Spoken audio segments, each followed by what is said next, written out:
Alors, dans cette expérience, nous allons voir un des mécanismes avec lequel Sonic Hedgehog agit sur les cellules cibles.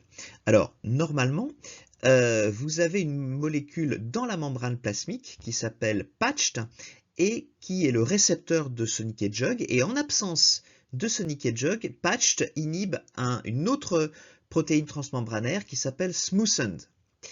Et lorsque Sonic Hedgehog se fixe sur Patched, on sait que cette inhibition de Patched sur Smoothened est levée et Smoothened peut aller agir et activer la voie de transduction de Sonic Hedgehog, la voie de signalisation intracellulaire.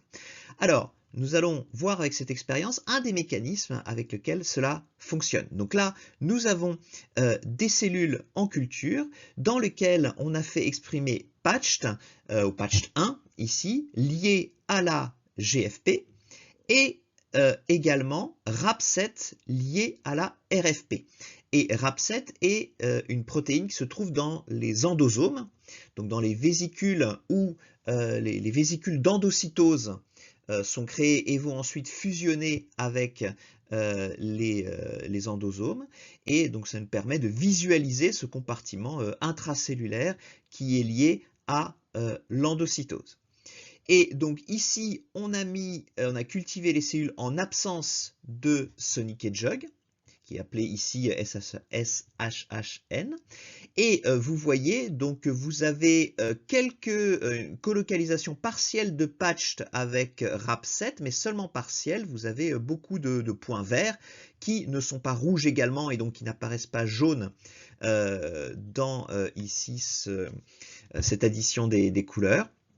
Ce qui veut dire que vous avez du patch 1 qui ne se trouve pas dans les endosomes et qui se trouve à la membrane plasmique. Par contre, en présence de Sonic Hedgehog, vous voyez que vous avez beaucoup plus de points jaunes, très peu de fluorescence verte qui n'est pas aussi colocalisée avec de la fluorescence rouge, ce qui veut dire que patch 1 est en quasi-totalité associé avec des endosomes, donc Sonic Hedgehog provoque l'endocytose de patch 1, ce qui peut permettre d'expliquer en partie pourquoi Smoothened, du coup, peut aller agir puisqu'il n'est plus inhibé par Patched qui maintenant se trouve dans des endosomes. Ici, vous avez la quantification de ce que je viens de vous dire, où on a calculé un coefficient de colocalisation entre le vert de la GFP lié à patch 1 et le rouge du RFP lié à RAP7. Et donc, on voit que ça augmente, le coefficient de colocalisation augmente significativement.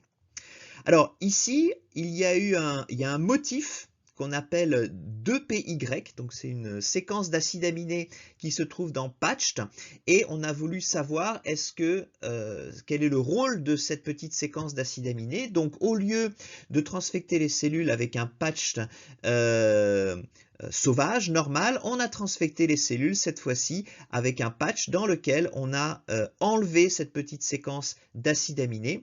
Et là, on voit que même en présence de Sonic Hedgehog, eh bien, on a toujours des petits points verts qui ne sont pas au même endroit que les petits points rouges, donc pas de grande colocalisation entre patch 1 et RAP7. Ce que l'on voit ici sur la quantification, Sonic Hedgehog n'a plus d'effet sur l'endocytose de patch 1 si on lui enlève cette petite séquence d'acides aminés.